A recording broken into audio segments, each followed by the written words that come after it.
Pemirsa TVmu dimanapun Anda berada, kembali kita ke Healthy Corner dan masih bersama dengan dua narasumber kita, Ibu Dr. Rahmawati Hussein, Wakil Ketua MDMC Pimpinan Pusat Muhammadiyah atau yang biasa akrab disebut atau dipanggil dengan Bu Ama, dan bersama juga dengan Dr. Novi Wijayanti, spesialis penyakit dalam atau yang akrab dipanggil dengan Bu Novi. Baik, kita kembali ke beliau berdua. Bu Ama, lalu kemudian ketika MDMC ditempatkan sebagai bagian dari pentahelik untuk penanganan COVID, terutama adalah penanggulangan bencana non-alam ini. Kemudian bagaimana MDMC melakukan mobilisasi perencanaan sumber daya untuk terlibat sebagai bagian dari pentahelik ini, Bu Ama? Ya, jadi yang dilakukan MDMC yang pertama upayanya adalah upaya pencegahan. Jadi melakukan yang utama adalah edukasi. Bagaimana relawan-relawan MDMC ini diminta untuk menyebarluaskan, memobilisasi informasi mengenai apa itu COVID, bagaimana mencegah supaya orang tidak kena virus COVID, kemudian juga upaya-upaya apa yang harus dilakukan kalau jika dirinya terkena misalnya menjadi ODP atau PDP. Jadi mereka tahu dulu apa itu COVID, itu paling penting. Untuk oleh karena itu perlu pengerahan relawan yang tidak sedikit karena itu MDMC bersama dengan majelis, lembaga dan Urtum di Muhammadiyah seperti PMIMM itu melakukan mobilisasi relawan besar-besaran untuk mengedukasi di berbagai tempat, baik itu di sekolah-sekolah Muhammadiyah, kemudian di musola, di masjid maupun di tempat melalui media sosial ya. Itu sudah ada konten-konten materi yang dibuat oleh relawan-relawan. Oke, kalau kita mencoba berhitung, di Indonesia ada 34 provinsi ya? Iya. Kira-kira kalau kita berhitung seberapa besar sumber daya MDMC di seluruh Indonesia? Apakah sudah sampai di level 34 provinsi atau wilayah? Atau bahkan mungkin sampai di daerah, Bu Ama? Iya, MDMC itu ada di 32 dari 34 provinsi. Hampir semuanya kalau Muhammadiyahnya ada, MDMC-nya ada, tapi tinggal 2 yang belum punya struktur ya. Tapi itu bisa diwakili yang secara keseluruhan di 32 dan bahkan banyak wilayah itu yang sampai ke daerah-daerah. Seperti di Jawa Tengah dan Jawa Timur itu hampir seluruh kabupaten kota juga memiliki MDMC. Di DIY juga. Jadi relawannya itu memang banyak sekali. Jadi yang ada Muhammadiyahnya, ada MDMC-nya, sampai ada yang di cabang dan ranting, ada yang ingin membuat MDMC. Padahal MDMC sebagai lembaga, bukan majelis, itu hanya diamanatkan sampai di wilayah. Di level wilayah. Ya, tetapi di Jawa ini, Jawa Barat, Jawa Tengah, Jawa Timur, DIY ini turun sampai ke daerah, Mas Budi. Termasuk salah satunya adalah relawan dari unsur medis ya? Iya, termasuk unsur medis. Jadi ada unsur medis, ada unsur psikososial, ada unsur SAR, ada unsur pendidikan dan lain-lain, itu macam-macam. Ya. Baik, kita mencoba untuk kembali ke Bu Novi terkait dengan salah satu unsur relawan di Muhammadiyah dalam medis, terutama adalah Malusia Kesehatan Rumah Sakit Dr. Novi. Kalau kemudian kita lihat kembali kesiapan Rumah Sakit Muhammadiyah saat ini, kita ambil contoh Rumah Sakit PKU Muhammadiyah Bantul yang sekarang Bu Novi berada di dalamnya. Sejauh ini apa yang kemudian telah disiapkan dan kendala-kendala apa yang dialami rumah sakit untuk menanggulangi atau menangani COVID-19 ini? Oke. Kalau untuk persiapan ya kita mungkin yang pertama dari SDM ya. Jadi kalau SDM ya kita sudah mempersiapkan sebenarnya kalau di Rumah Sakit PKU Bantul itu lebih di bawah dari tim PPI ya, pusat pengendalian infeksinya. Jadi kebetulan diketuai oleh seorang dokter spesialis THT. Dan di sini dari SDM-nya ya kita tetap mempersiapkan dari dokter spesialisnya, mulai dari dokter anak untuk mempersiapkan ada kasus anak, dari dokter spesialis penyakit dalam. Kemudian dari tim IGD kita juga mempersiapkan, kita mulai sosialisasi bagaimana alur penanganannya. Kemudian dari radiografer ya, jadi kita siapkan dari SDM, kemudian sampai bagaimana cara dekontaminasi dari para mulai dari dokter, perawat sampai ke radiografer. Itu jadi melibatkan dari sanitasi ya. Nah, Kemudian kalau dari segi sarana prasarana ya mulai dari APD ya, terutama yang menjadi yang sangat penting di sini adalah APD, karena kan gimana di beberapa rumah sakit selalu kesulitan mendapatkan APD yang memang benar-benar protektifnya sangat bagus, karena kan masing-masing rumah sakit pasti APD-nya itu pasti bahannya beda-beda mereknya, jadi kan mungkin terkendala di situ ya. Apakah memang kita yakin APD kita memang sesuai standar dalam arti 100% protektif. Jadi kadang-kadang kalau udah beda bahan beda merek ya, jadi mungkin itu yang menjadi kendala buat kami di rumah sakit, karena memang dari tim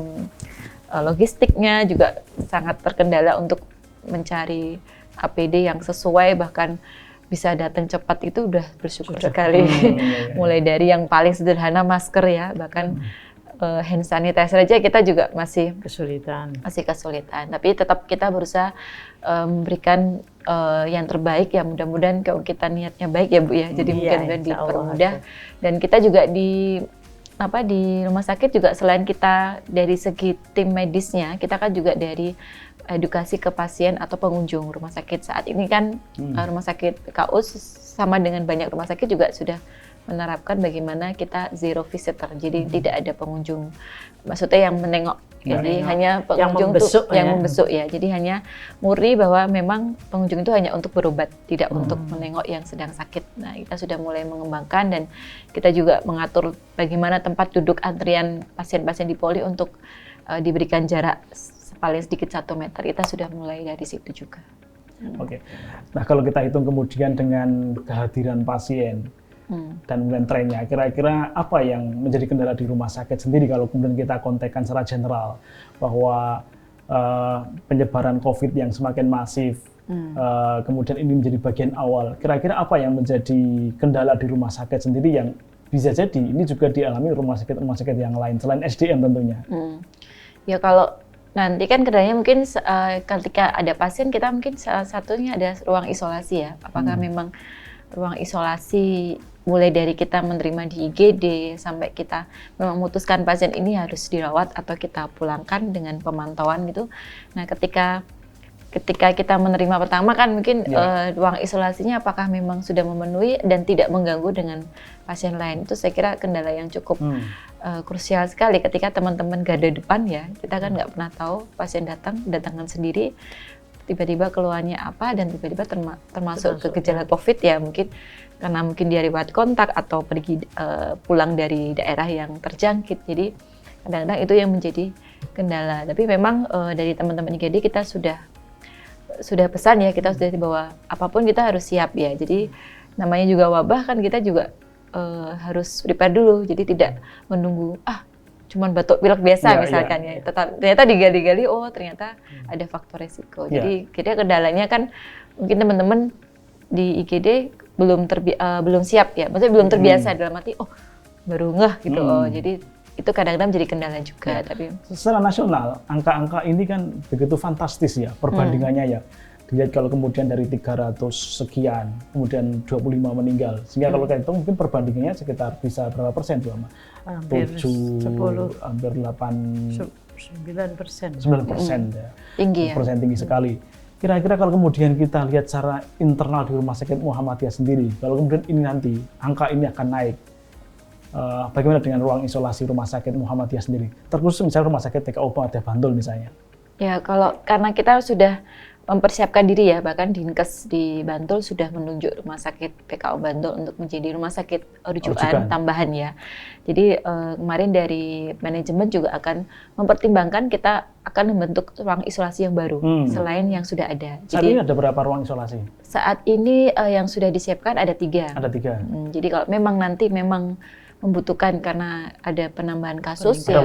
Jadi memang kita akan mengosongkan bangsal khusus ya, memang yang menjadi pilihan pasti bangsal VIP ya, karena yang dicari kan adalah bangsal yang untuk pasien sendiri, tidak untuk satu bangsal beramai-ramai kan tidak mungkin. Jadi memang pilihan ini biasanya adalah bangsal VIP yang nanti kita akan kita bentuk atau kita setting menjadi suatu ruang isolasi. Ada berapa yang kemungkinan menjadi search capacity rumah sakit, ya, sehingga kemudian tempat-tempat itu menjadi tambahan dari ruang isolasi?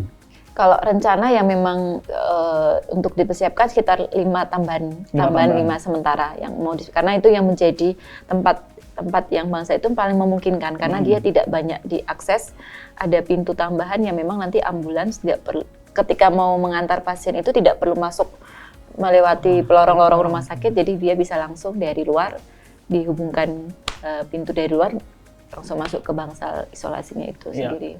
Oke, menarik ini. Ketika kemudian ternyata bahwa perlu ada search capacity, dan saya kira masing-masing rumah sakit juga pasti punya beda-beda ini kapasitasnya tentang penambahan dan sebagainya.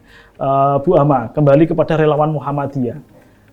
Kalau kemudian kita biarkan, bahkan mungkin kalau kita kemudian tidak serta-merta terlibat secara aktif, secara terintegrasi begitu, bisa jadi outbreak akan terjadi.